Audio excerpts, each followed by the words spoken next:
Got some props for our video today.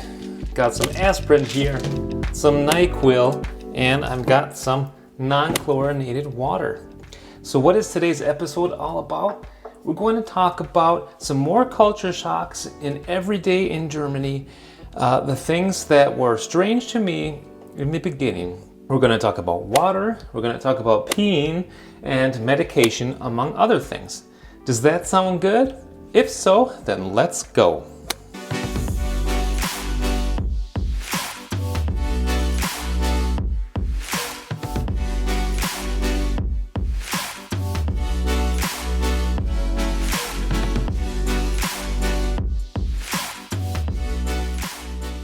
Hello, I'm Scott and welcome to my channel. I am Tom, originally from Wisconsin, and I have been living in Rosenheim, Germany since about 15 years. So if it turns out that you like this video, then please make sure to give me a like, and if you like this kind of material, then just plop that subscribe button. That would help me out quite a bit. Let's talk about some cultural differences. All right, so the first thing that I want to talk about is actually water. That's good water. Now this is something that I realize every time that I go back to America. Whenever I first land in the airport and take a drink from the bubbler, I notice, there's a lot of chlorine in that water. But in German water, there isn't. Or at least it's such a small amount that you don't taste it. Okay, so what else is there to talk about with water? There's actually quite a bit. What I'd like to mention is you can't get a free water at the restaurants, okay? If you go to Germany, you want to go out to eat and maybe you don't want to buy a beer or a soda. If you ask for a water, you'll have to pay for it as if it was a beer or a soda. The second thing is you won't find anywhere in Germany any bubblers, or in other parts of America called water fountains. That was a big surprise to me. Nevertheless, although you don't get free water at restaurants and you don't see bubblers anywhere around, it's not because water is expensive in Germany. In fact, it's very cheap. We pay about 200 euros for the whole year of water use in Germany. And in America, it costs right around $1,200 per year. All right, the next thing that I wanted to talk about is over-the-counter medication. This is NyQuil. This is the only thing that helps me sleep and stop coughing when I'm really sick. You can get huge bottles of aspirin, ibuprofen, Tylenol, whatever you need from any store in America. But in Germany, that's not the case. So if you are traveling from America to Germany, make sure to bring any kind of medication that you may need. And if you're flying, oftentimes you do get headaches from that. So I would suggest that you bring some aspirin or some ibuprofen with you. In Germany, you can't just get that over the counter. You can't get it at gas stations or at supermarkets. You have to go to an apothecary to get ibuprofen and similar medications. Now, I was pretty shocked by this because when I first came to Germany, I suddenly got a really stiff neck. I couldn't sleep. I couldn't even turn my neck. And I thought, okay, I'll just go to the store and I'll get some Tylenol.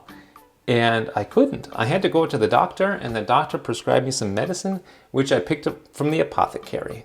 And that did work well. It wasn't a problem, but it's not something that I was used to. I was kind of used to just self-medicating with whatever pain medication I got from Walmart or the gas station. So that is a big difference here in Germany. The access to over-the-counter medication is much more limited. It's also much more expensive. I believe for 500 aspirins in America, I only paid maybe $5 or $10. And you'll pay the same amount here in Germany for just a small box of maybe 20. Something else that really shocked me when I got to Germany, and which I can appreciate, is how good that the Germans are with resources.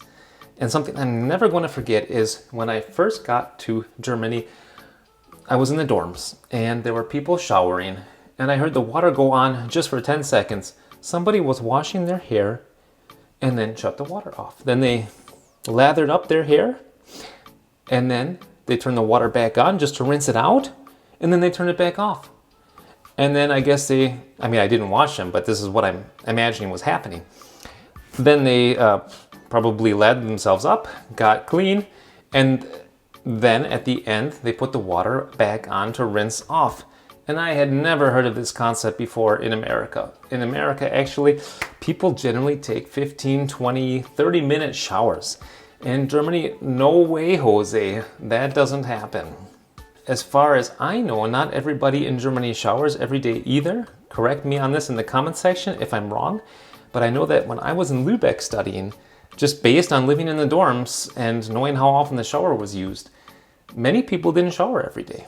Maybe just every 2 or 3 days. It's kind of a cultural norm in America to shower every day. It's just part of a routine of waking up or going to bed. So what do you guys think about that? Write in the comment section down below. Do you think that's a total waste of water? Do you need to shower every day? It all depends probably on how active you are. Oh, some more ways that Germans are super efficient and really good with resources is, besides using very little water, they also buy appliances that are super efficient, like A+++, and many people dry clothes outside. My wife being one of them, she just loves to do the laundry and hang it outside. It takes way longer to do, but you save energy and it smells nicer. So let me know, who of you likes to hang up your laundry outside? All right, let's switch gears a little bit here and talk about the driving culture. Now, this is something that shocked me a lot when I first got to Germany, because you've got to be super careful when you are out and about on the sidewalks. You've got sidewalks kind of like this here, where this is where the people are supposed to walk for the pedestrians. This here is for bikers, like that. And if this pedestrian doesn't pay attention and goes into the bike lane a little bit, boy, you gotta watch out. I mean, you can just about get run over by bikers, and they get really upset if you're in their lane. So if you come to Germany or anywhere in Europe, make sure to stay out of the bike lane. Talking about biking, children also take biking tests, kind of like adults take a driving test when they're 18 in Germany. Children, I believe when they're in the 4th grade, take a bike driving test with the police so that they can basically get a biking license. And I do think this is a good thing because there's quite a bit of traffic in Germany. There's a lot of intermingling of traffic between pedestrians, bikers, and motor vehicles. So everybody needs to know where to be driving or walking and to stay safe. Everybody's got to be really aware of the rules and to follow the rules. So I think this is a really good thing that 4th graders can get this bike license from the police. Finally, let's just take a moment to talk about getting a car driving license in Germany. That is way different than in the States. So getting a driving license in Germany is really expensive. It costs about 2,500 euros or $3,000, and it takes several months.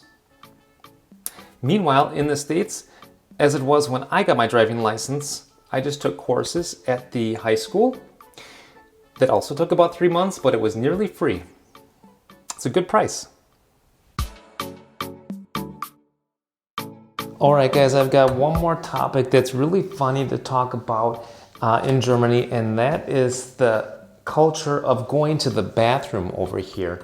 And this is something that was quite shocking to me when I moved to Germany and realized that men are pretty much expected here to sit down to go to the bathroom. And I'm talking about number 1 as well as number 2, obviously. So this is not really something I was used to growing up in America. It was the case that men normally stood to pee, lift up the seat obviously, but just pee in the toilet.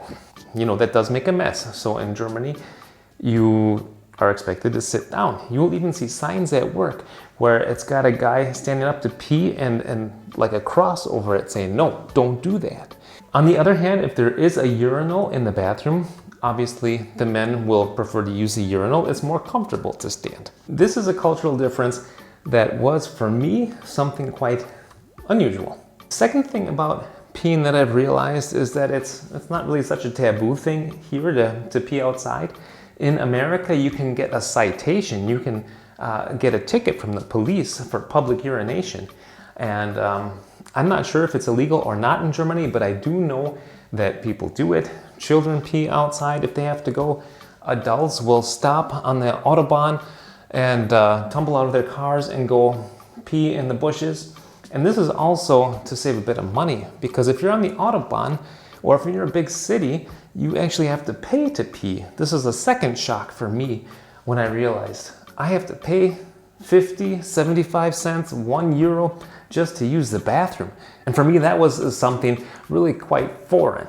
The good thing is about paying to go to the bathroom on the Autobahn is at least you get a voucher, and you can take this voucher and you can give it to the gas station as like a small redemption to get some money off of whatever you're going to purchase. So that's something anyway.